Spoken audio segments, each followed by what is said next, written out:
Morning, Jay. Morning.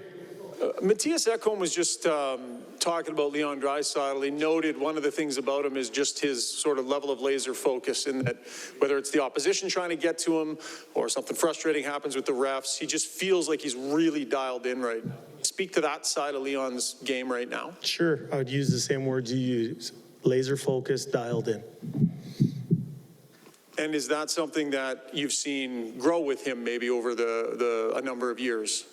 Well, I've had the good fortune of being around Leon for a long time, and I would agree with that, yes. Jay, there's lots of focus on the power play, and rightfully so, but if you look at the matchup for the regular season, 5-on-5, in 5 of the 6 games, you fared very well, excluding game 1 where your players didn't like their pace.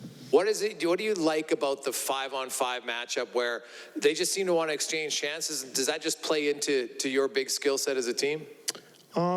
You know, I think the other day we were in Las Vegas and we talked about how, you know, our team down the stretch run had the record that it had, which was a pretty impressive record, but the team with the next best record was the Vegas Golden Knights. And one thing about them, when you dig into who they are, what their strengths are, everything like that, one thing you realize is that they can score goals. So they can score goals. So, you know, for us, it was quite clear the difference between game 1 and game 2 was our attention to detail on the defensive side of things. I think you have to respect the fact that they can score goals, but so can we. You're going to get into a every second day rotation now for the rest of the series.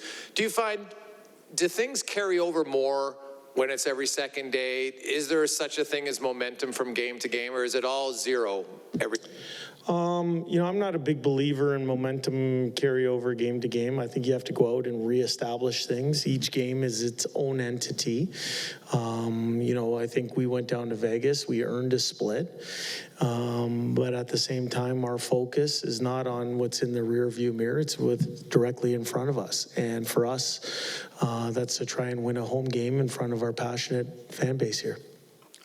Derek Ryan comes in. What is it about that he just sort of calms everything down when he's on the ice? Yeah, well, I have nothing but a ton of respect for Derek Ryan. He's someone that might be unheralded in this room, but certainly is appreciated and valued by his teammates and coaching staff. What does he bring to the table? I think he brings poise, calm, collectedness.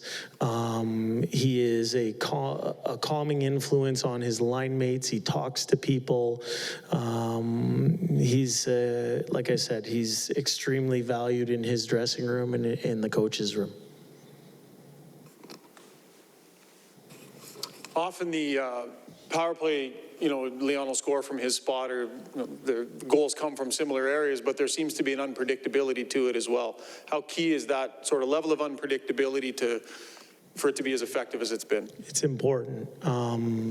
You know, one thing that no one in this room is talking about is how Vegas has fundamentally changed their penalty kill from what they ran in the regular season. And, you know, we were prepared for that. You know, they're making adjustments here or there. We're prepared for it. The big thing for our group is everyone talks about the skill. What we talk about is being work-based, and what our high-end players have and what they bring to the table on a nightly basis, and what they bring to that power play is a willingness to do the dirty work or win battles in order to find success. You've been doing this for a while and seen a lot of power plays. Like your play just went, I think, 3 for 6 and went down. Yeah. Is this even, you know, the number?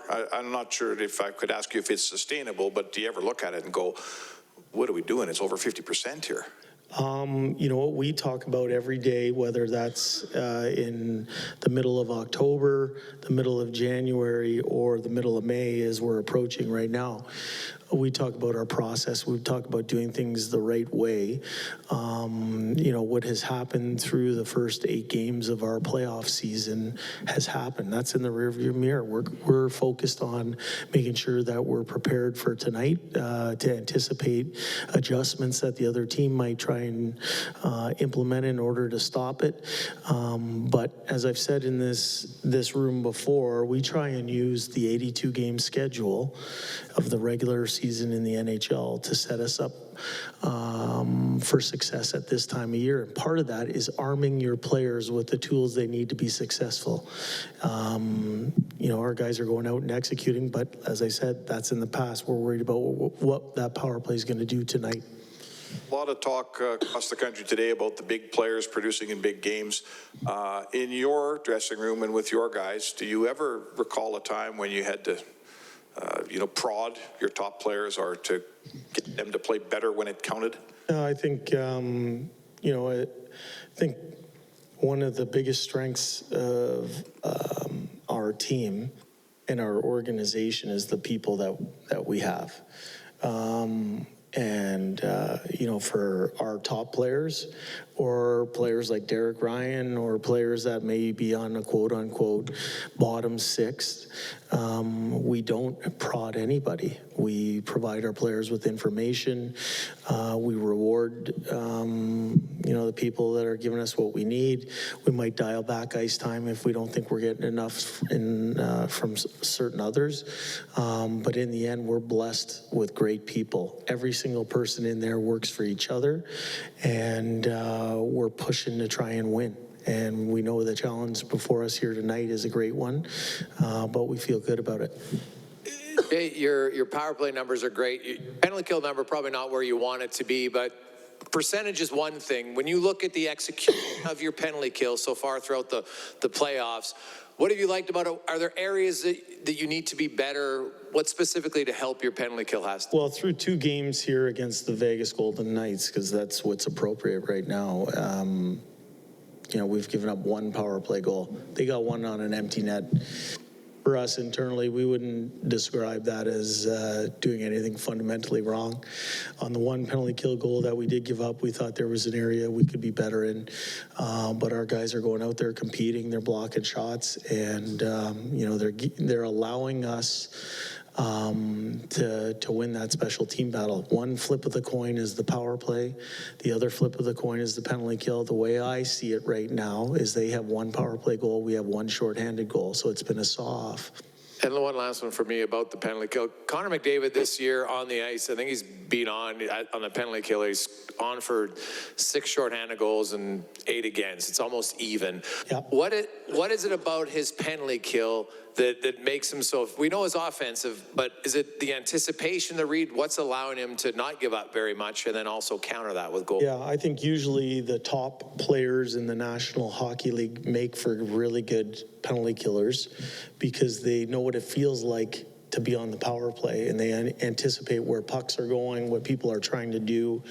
And then you couple that with Conor's natural gifts, his speed, his closing ability, his hockey sense. That's what makes him a great penalty killer. And, he scored a big goal shorthanded for us the other night. Good, thanks, guys.